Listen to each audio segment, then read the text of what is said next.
दक्षिण भारत के गांव में रमा और उसके पति चिनप्पा रहते थे।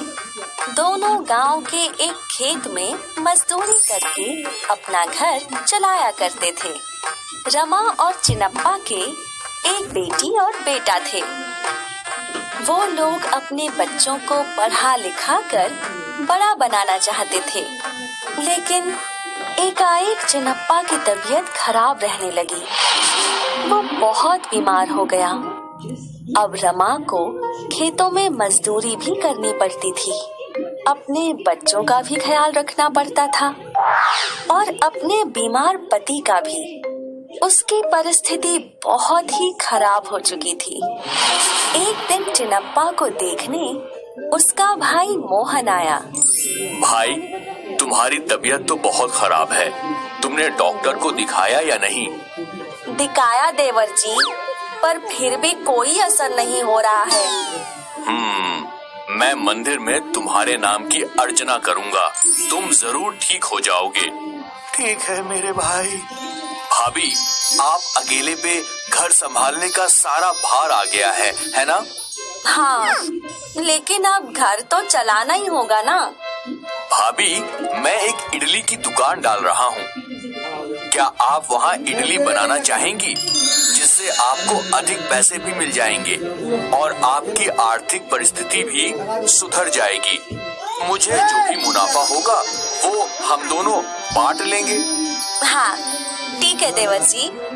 और अगले दिन से रमा मोहन की दुकान में इडलियां बनाने लगी। गांव के लोगों को रमा की बनाई हुई इडली बहुत पसंद आई।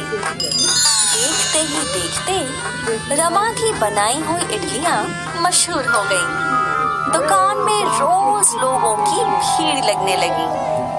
दोनों रमा और मोहन खुश थे, क्योंकि दोनों का मुनाफा बढ़ता जा रहा था।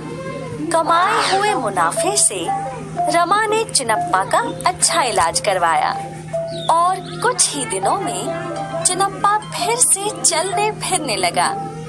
अब 2 महीने बीत गए और रमा और मोहन की दुकान में ग्राहकों की भीड़ लगी रहती थी।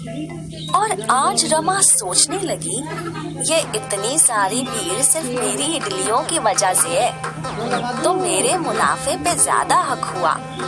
मोहन तो सिर्फ सामान लेकर देता है और ग्राहकों को इडलियां बांध के देता है, तो उसे बराबर का मुनाफा बिल्कुल नहीं मिलना चाहिए।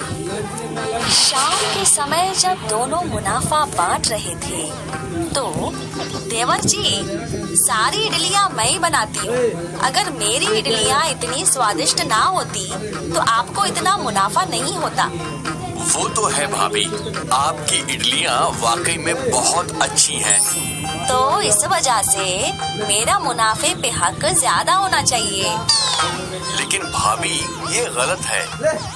मैं भी दिन भर मेहनत करता हूँ, तब जाके हम इतना कमाते हैं। मतलब हम दोनों ही बराबर मेहनत करते हैं, इसीलिए मुनाफे पे हम दोनों का बराबर का हक हुआ। नहीं देवर जी, अब आप गलत बोल रहे हैं। अगर ऐसा है तो कल से आप कोई और इडली बनाने वाली को रख लो। रमा मोहन से बहस कर अपने घर निकल गई और अगले दिन से गांव में 2 इडली की दुकानें लगी। एक रमा की, जहां वो खुद ही इडलियां बना रही थी और बेच रही थी, और एक मोहन की, जहां एक दूसरी औरत इडलियां बना रही थी। रमा की नई दुकान देख सारे गांव वाले उसकी दुकान की ओर चले गए, लेकिन रमा अकेली थी। वो इतने ज्यादा लोगों को अकेले संभाल नहीं पा रही थी। आखिर थक कर सारे गांव वाले मोहन की दुकान पर लौटे, जहां मोहन हमेशा की तरह सभी ग्राहकों को अच्छे से इडलियां देता रहा। ये सिलसिला रोज चलता रहा और देखते ही देखते गांव वाले मोहन की इडली की दुकान में ही इडली लेने जाया करते थे। अब रमा अकेले अपनी दुकान पर खड़े रहकर पछता रही थी। ये ये मैंने